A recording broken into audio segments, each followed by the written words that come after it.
Hello everybody, welcome to another Football Focus. Not many left this season. 3 big interviews for you this week and 1 significant guest as well. A Football Focus debut for Graham Sharp, former Everton striker. Lovely to have you on the show. Thank you very much, Dan. Looking forward to hearing what you've got to say. We've also got all this coming up for you on Football Focus. Yaya Toure is our main man today. He's had plenty to say, so make sure you do not miss this one. Exclusive, explosive interview with Yaya Toure. If you're thinking of going away and making a cup of tea, don't. Sit down and watch this.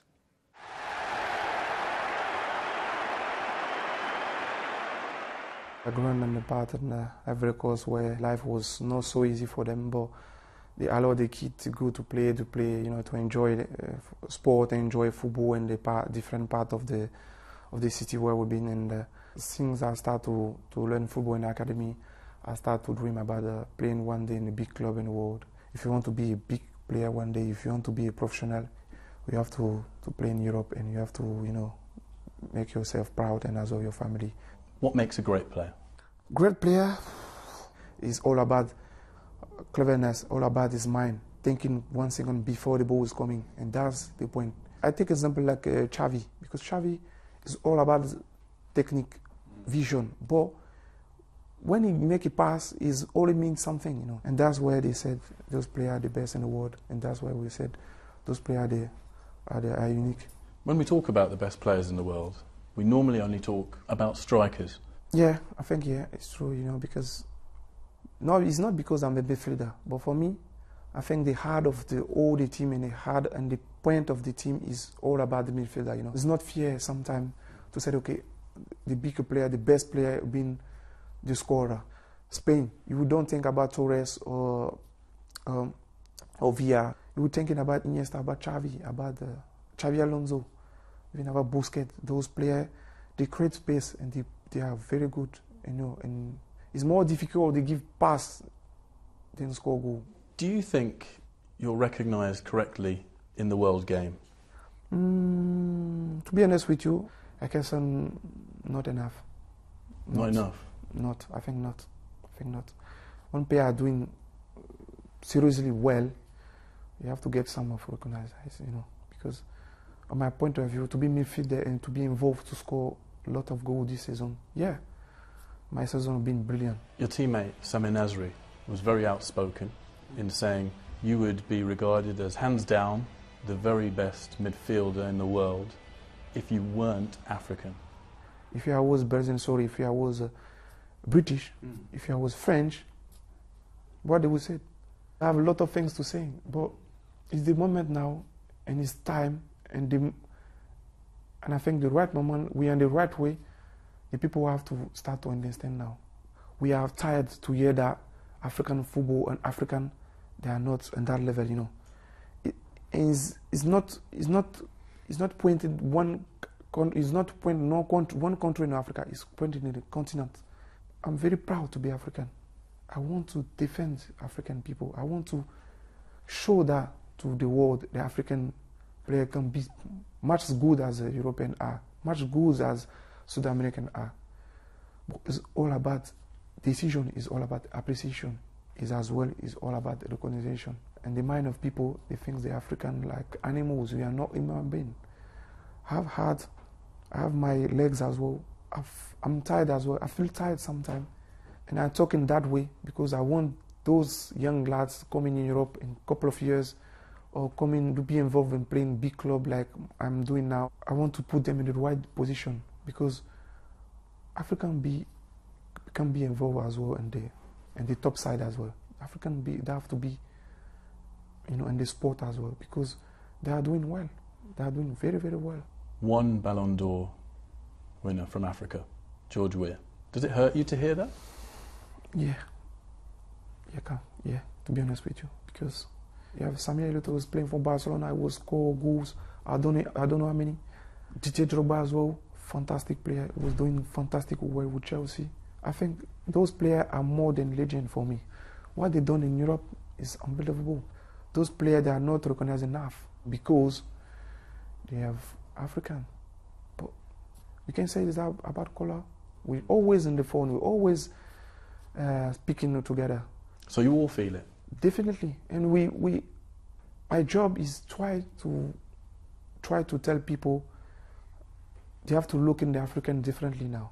I don't want to say they're racist, but I want to say that the way to show to the people no to the racism and no to something else is, I think, is the time to show it. In sport and media is together. If we don't have this organization in the media sense, we're not gonna be where you want to be. You understand? If you go now to Africa, any part in Africa, you said, yeah, to this, we know him. But if you said about Messi, they will say, we know him. But when you come in Europe, you say, yeah, Toure. And the part in Europe, you say, who's that? Some of them will hear my name, but they don't know my face. But Messi, they will know his face. Even in my country. Why? Because of the color. I don't know. How much motivation do you have going into a World Cup, the biggest stage in the game, to kind of underline your status? Yeah, I think the World Cup is very important for me, but as well for my country. And on your side of your heart and your side of your head, you start to thinking about you have to do something for those people, because I'm fighting for them as well, because I represent my country and when I'm playing Europe, and I represent as well the continent of Africa, and that's why we want to achieve something important, like try to one day win the World Cup. Is a dream from now, but I think one day it will happen. That's why all African continent, they are beyond back the African team. Any team, any country, any team, the African, they are back them, because they want to hear the difference. They want to hear one day, the African football I reach that level, and you will see all the African will be proud, and all African, you will see them in the TV. Say, okay, we are there now. If you want to ask my point of view, I will try to make a dream team in Africa, and I think Africa has more chance to win the World Cup straight away. But from now, it's difficult. But that's why I said, in the close future, I think we will get one African club, an African country play final or maybe win the World Cup. It's Yaya Toure, Leon Mann asking the questions there. It's not often you hear a footballer speak so passionately and so honestly as well, and very open too. Do you think that the central point there about African players being discriminated against, is that a fair one? I don't think so. You know what? He mentioned Samuel Eto'o, you know, what a wonderful player, but, you know, looking through the past, you know, there's been some fabulous players, you know, and there's been great African players in the Premiership, you know, but just to reach that, and he said something there about, you know, strikers get more recognised than midfield players. To a certain extent, I agree with that, but when you're up against at the moment, you know, Ronaldo and Messi, you know, they don't just score goals, they're all round, they make goals, they cross, you know, from wide areas, they link in midfield. So it's really, really difficult. You know, again, personal glory. Everybody recognises Yaya Toure is a fantastic footballer, not just at Manchester City, obviously Barcelona as well. So, you know, I'm a little bit surprised that, you know, that he's come out and saying it's like it's an African thing. We all recognise he's the wonderful players, and we always recognise the wonderful players that you know Africa has produced in the Premier League. Interestingly, Samuel Eto'o was on the Ballon d'Or shortlist in 2005.